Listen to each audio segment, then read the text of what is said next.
बिस्मिल्लाहिर्रहमानिर्रहीम। वीवर्स अस्सलाम वालेकुम वरहमतुल्लाहि वबरकातुहू। मैं दुआ करती हूँ अल्लाह ताला हम सब की दुनिया और आखिरत बेहतर फरमाए। तो आज हम आपके सामने एक रेसिपी लाए। रेसिपी जो हम बनाने वाले हैं बीफ चटखारेदार।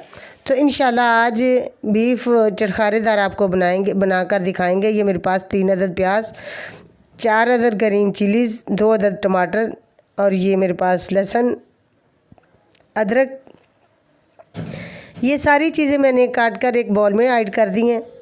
अब इसे थोड़ी देर के लिए तो अभी ये ग्राइंड कर रही हूँ मैं मशीन के साथ। इसे चॉप कर लेते हैं। चॉप करने के बाद अभी आपके साथ शेयर करेंगे ये चटखारेदार कैसे ये गोश्त तैयार किया जाता है। तो माशाल्लाह अगर आप हमारे चैनल पर नए हैं तो चैनल को सब्सक्राइब कर दीजिए ताकि हर हमारी नई आने वाली वीडियो आप तक आसानी से पहुंच सके, और शेयर भी करें, कमेंट भी करें अच्छे से प्यारे से। तो ये मेरे पास है मसाला जात मैंने आपको चेक करवा दिए हैं, और साथ साथ फिर मैं आपको बताऊंगी भी कौन कौन सा मसाला मैं ऐड करने वाली हूँ। तो 1 kg मेरे पास बीफ है। तो बीफ को मैंने बॉईल करके अच्छे तरीके से 10 मिनट मैंने प्रेशर में लगाए और इसे तैयार कर लिया। ये मसाला जो मैंने बिल्कुल चॉप कर लिया है ग्राइंड से। तो अब मैं इसे सॉस पैन में मैंने ऐड कर दिया गोश्त। तो गोश्त बिल्कुल बनकर पककर तैयार हो चुका है, गल चुका है। तो ये मैंने मसाला बनाया तैयार किया, ये इसके अंदर ऐड कर रही हूँ। तो आप भी इसी तरह, क्योंकि बकरा ईद आ रही है माशाल्लाह, तो अल्लाह ताला की दी हुई नेमतें जो अल्लाह ने आपको नवाजा है, तो इसी तरह आप भी ये रेसिपी घर पर ज़रूर तैयार करें।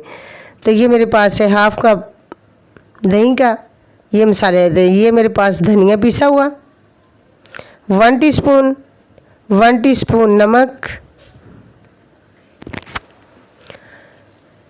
1 टीस्पून ज़ीरा, हाफ़ टीस्पून बिरयानी मसाला, हाफ़ टीस्पून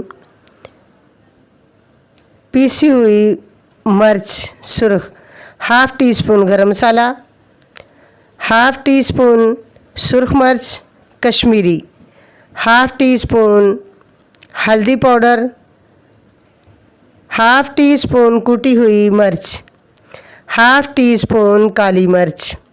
ये सारे मसाले जात मैंने आपके सामने इसमें ऐड किए हैं।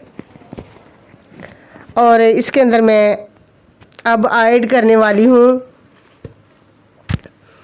आयल ऐड करने वाली हूँ। तो वो मैंने इसके अंदर 2 चम्मच ऐड कर दिया है, क्योंकि मैंने आयल इसलिए कम ऐड किया है क्योंकि नॉन स्टिक है। इसमें कम भी अगर यूज़ करें तो माशाल्लाह वो भी किफ़ायत कर जाता है। नॉन स्टिक के बर्तन में कम आयल लगता है, अगर आप लगाना चाहें तो ज़्यादा भी लगता है, लेकिन मैं इसमें 2 चम्मच ऐड कर दिया। हल्की मैंने आंच की है और अच्छे तरीके से इसे फ्राई करेंगे। तो चटखारेदार आज बीफ आपको माशाल्लाह बनाकर दिखाएंगे। तो आप भी इसी घर पर तैयार करें तो माशाल्लाह, और ख़ुद भी खाएं और अपने बच्चों को भी खिलाएं। तो आगे माशाल्लाह बकरा ईद आ रही है, तो बिल्कुल माशाल्लाह देखो रेसिपी जो है बनकर तैयार हो चुकी है। अस्सलाम वालेकुम, अल्लाह हाफिज़, थैंक्स फॉर वाचिंग।